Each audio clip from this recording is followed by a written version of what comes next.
Hello Gunners, welcome to another video. Sorry for no uploads for the last 2 days. I don't want to be that sort of guy that just posts for the sake of posting. I want to post when there's actually something worth talking about. I don't want to just clickbait. And today's video, we do have something worth talking about. But before I begin, if you are new here, please hit the subscribe and the like as well. It'd be greatly appreciated. But let's get straight into it. And it is regarding Arsenal's left-hand side, which could be changing again next season. Jorel Hato's agent has been back in London in the last few hours after recent contact with the Gunners. They are hoping to beat Chelsea to his signature. And of course, Jorel Hato has been a player of interest to Arsenal for a very, very long time.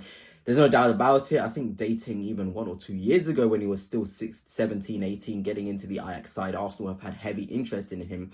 But it does seem maybe this summer will be finally the time we do go and try and finalise that deal. And a lot of people are confused. They're like, another left back, why do we need him? But I think the general consensus on him is very different to what sort of player he actually is. And we're going to be discussing the left-hand side and what he will definitely bring to Arsenal.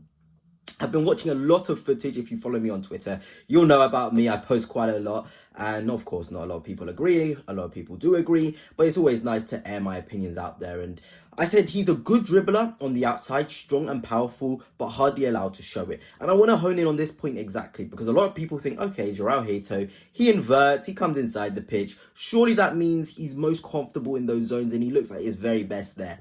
No, what I've actually found by watching the footage is there's a Nuno Mendes feel to him. And I know that's going to sound crazy and a lot of people are going to be like, that's just an ugly opinion. It's just based off of no facts. But trust me, when Jorel Hato is given the chance to drive with the ball, I'll show you a clip in the sort of next tweet that I'll look at. He's lethal. He's lethal. His carrying from deeper zones is very, very good. His release is also quite impressive. And also, especially when he does get the opportunity to go on the outside, which is very rare because, of course, I shoehorn him to play in the middle of the pitch. He looks very good. His final ball, his delivery is very good. I've been seeing him trivela balls into the box. I've been seeing him do half-space crosses, which we'll see in the last point there. He loves a half-space cross. Zinchenko-esque, delivers with intent. There's intent with the delivery. There's pace with the delivery. And all these things are very important because Zinchenko in possession gave us so much. And we haven't really been able to replace that level of quality on the ball. Miles has done a fantastic job. I don't want to diss him by any stretch of the imagination. But the quality from the half space, which Zinchenko sort of provided, hasn't really been discovered again because Miles is just not that sort of player. He's better carrying, and that's fine. It's fine. Players can be different. I think, Jorel Hato can be very, very effective from those half spaces. And you're thinking about Havertz being in the box. You're thinking about Sesko if he signs being in the box and how good he is in the air. That's a very good weapon to have whilst being good on the outside. And he's also very good in aerial duels. A very combative dueler. Somebody who's very, very sort of...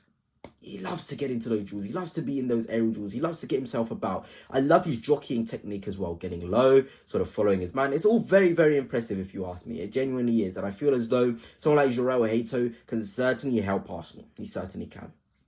And we're talking about Jorel Hato and his carrying. Look at this clip. I know it's very, very small, but for copyright purposes, I don't want to show too much. Look at how he drives away. Does that not give you little Nuno Mendes vibes? In terms of Nuno Mendes, he's absolutely, clear in terms of carrying. He's so strong. But Jorel Hato even offers just a little bit of that. That's enough for me. Somebody who can game break from deep. Arsenal have been missing that.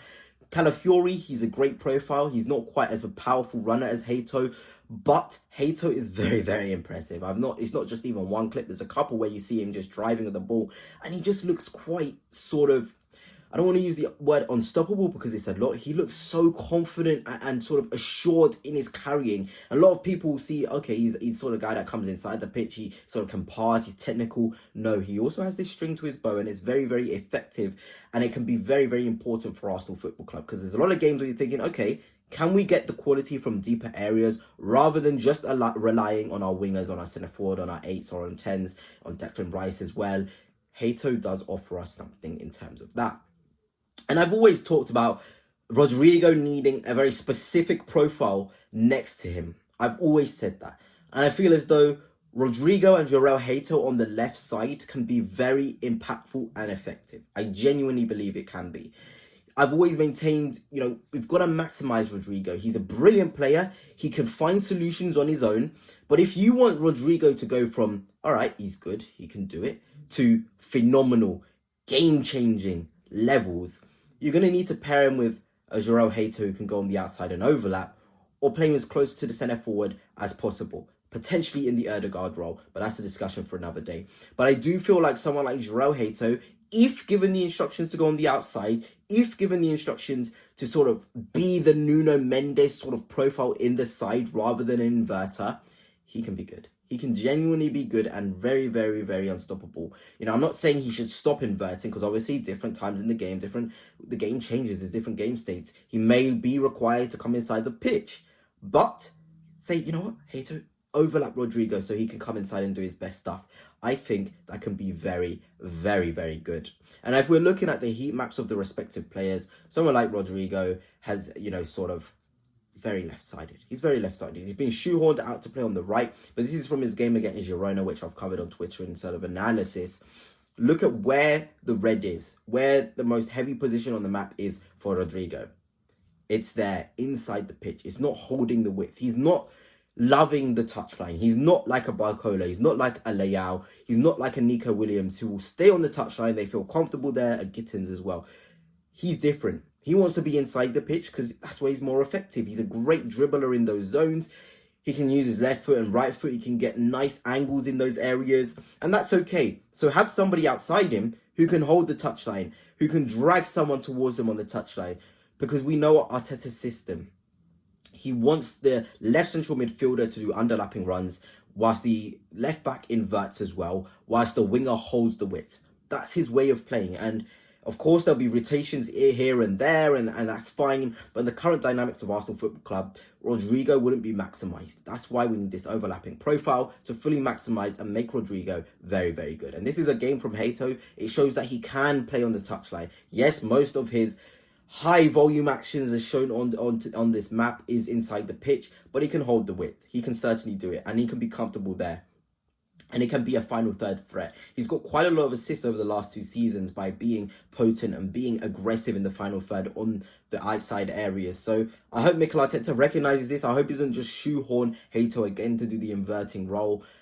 But, you know, it's just food for thought, really. It genuinely is. And if you're thinking about Arsenal Football Club and that left-hand side being revamped, Zubimendi and Declan Rice are very, very good profiles. And I hate being the sort of guy that's like, Zubimendi's going to be left 8. Declan Rice is going to be left 8. They'll interchange. That's just how football is. These guys are clever enough to recognise, okay, Declan Rice is in the 8 space. I'll sit. Oh, Zubimendi's advanced into the 8 space. I'll sit. The fluid rotations will be beautiful. It really will be beautiful. And you're thinking about João Heito, who will be overlapping. I really hope he will. I hope those dynamics change, so he will be. Then you'll think about Rodrigo being inside the pitch. You've got a very, very good left side. You genuinely have a very, very, very, very, very good left side. But anyway, goodness, that's it for now. Hope you have enjoyed. And until next time, peace.